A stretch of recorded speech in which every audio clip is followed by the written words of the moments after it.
Good afternoon. My name is Sam Park, technical agronomist with Channel in Ohio. And today the topic of this video is going to be replant best practices. So this week I've gotten some calls about replants, so that's why we thought this was going to be a good discussion for today. So let's start off with just defining what a replant is. And it's going to be determine whether to leave an existing stand of crop or replant it following an event that impacted crop emergence and/or population. And we're going to determine a replant or make a replant decision based on the current population in the field, planting date, the next available planting date that we would be able to replant with, and the weather patterns. Common causes, which we won't dive too deep into what these look like, but environmental or crusting, flooding, cold, frost, drought, pest-driven, insect damage or disease, mechanical planter issues, herbicide damage, fertilizer burn, and a whole number of things.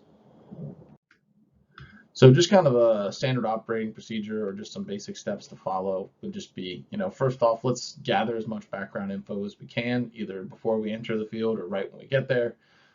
Things, most important is going to be planting date and population, weather patterns since planting, and practices performed, right? So tillage type, fertility, herbicide programs. Once we kind of get an idea of what the background information is, then we can start to probably formulate an idea of what we're going to see and what the likely cause could be. Then the second step is going to be to actually evaluate the field. And the way we do that is by taking stand counts across the field.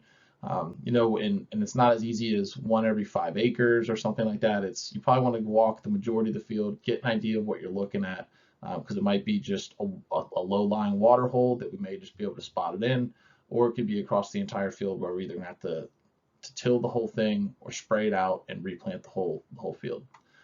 While you're taking a stand count, try to dig up missing or damaged plants to help you determine what happened, right? We want to know what happened so that if we do have to replant, we're making sure we're not making the same mistake twice. Another thing you could think about is what growth stage should they be at, right? If it's sitting at 350 GDUs and you expect it to be at V3, but it hasn't even emerged yet, you can identify that something went wrong and that it's way far behind and that those seeds may not actually still be viable. After that, compile all of your data and evaluate, try to come to a decision. So stand counts, I'm sure a lot of folks know how to do stand counts, but here's a chart that'll kind of break down, based off your row width, how long you need to be counting. For corn, typically use a 1/1000th of an acre measurement, and for beans, it might make more sense to do 1/10,000th of an acre measurement, just because of how many plants it is, and if beans are planted on 7.5 inches, you're gonna have to be counting for extremely far. So that's where that 10,000th of an acre measurement might be easier. Just use the dividing factor used and average across all counts, right? So for an example, if I counted 25 corn plants in 1,000th of an acre, then you should multiply it by 1,000, and you can get an idea of how many plants you had in that spot. So 25,000 plants per acre. And then once we do that multiple times throughout the field, you take an average and determine, what the average population across the field would be. So for example, for corn, here's one that I was at the other day. And so this was planted on April 20th at 35,000 seeds per acre. It was conventional till. It was good soil conditions at planting, but it was followed by cold rain and cold temperatures. Nothing too pounding, but at one point there was a semi, hard rain.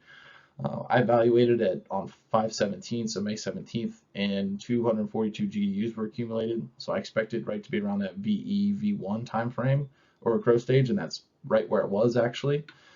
So once I took my stand count, I was able to determine that there was 29,000 plants per acre. And so I went in, if you can find I think I've got an animation, right where my laser pointer is, those are some gaps. I dug those up to determine what happened to the plants that didn't come up. And down here, we had some seeds that didn't germinate, as well as some that leafed out underground, right? So with the weather patterns, we could have had some cold water imbibement that could have happened. And so that's likely what happened here. And then you had some that leafed out underground because it probably ran into some crusts. So now once when you have your stand counts, you can and your planting date, you can determine how much of your maximum yield do you still have out there.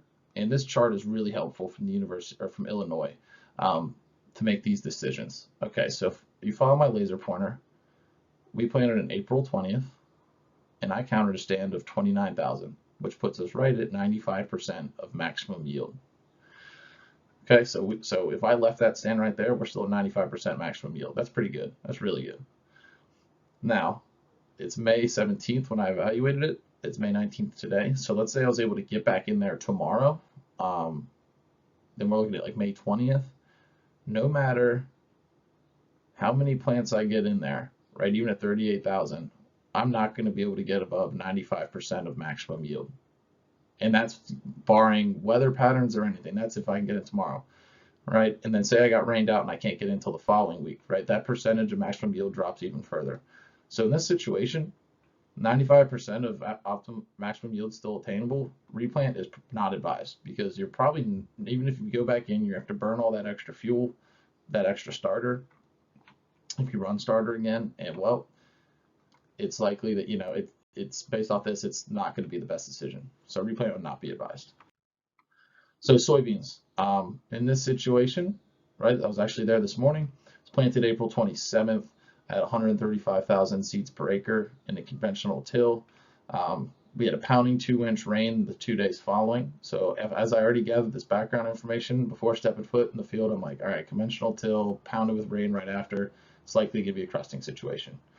And well, if you look at this picture, that's exactly what it was. Probably one of the thickest crusts I've ever seen. And we counted less than 5,000 plants per acre. So this is a no-brainer. This is an extreme case of replant. But you know, for using this example, I'll kind of walk through the same thing I did with corn. But it was really thick crust where the hypocrottals were breaking, as you can see here in this on the right picture. Oh, and here's just the two plants that were there. And right, so the plants that were up, you know, those things are at, you know, they're out of the ground.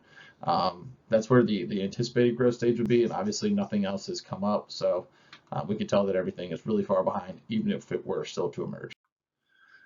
Okay, so in this case, the replant was obvious, right? If we had 5,000 seeds per acre, anything that we do is going to be beneficial. But just for the purposes of working through the chart, let's say that we had counted 90,000 seeds per acre in that, or plants per acre in that field. So at that April 27th planting date, if we counted 90,000 seeds per acre, we're at 94% of maximum yield. So I evaluated here in mid-May. Say the next planting date I get in is May 20th, right? Even no matter how high of a stand I can establish at this point, I'm not going to be able to achieve higher than that 94,000 or 94% of maximum yield, excuse me. So it would not be economical to replant in this situation. So just some things to consider. Replants can be a frustrating time for a grower, so just be respectful of the situation. Provide the information you've collected, how you come to a recommendation, but ultimately it's the grower's decision, and it's okay to say I don't know. You know, if you know, sometimes 1, 2, even 3 things are going on at once that can impact a stand, and if you can't figure them all out or tease them all out, don't lie. Just say, hey, I don't know. Let's get an extra set of eyes on it. Call me, call some other folks, and we'll try to do the best we can to get to the bottom of it. Reach out if you have any questions, and thank you for your time.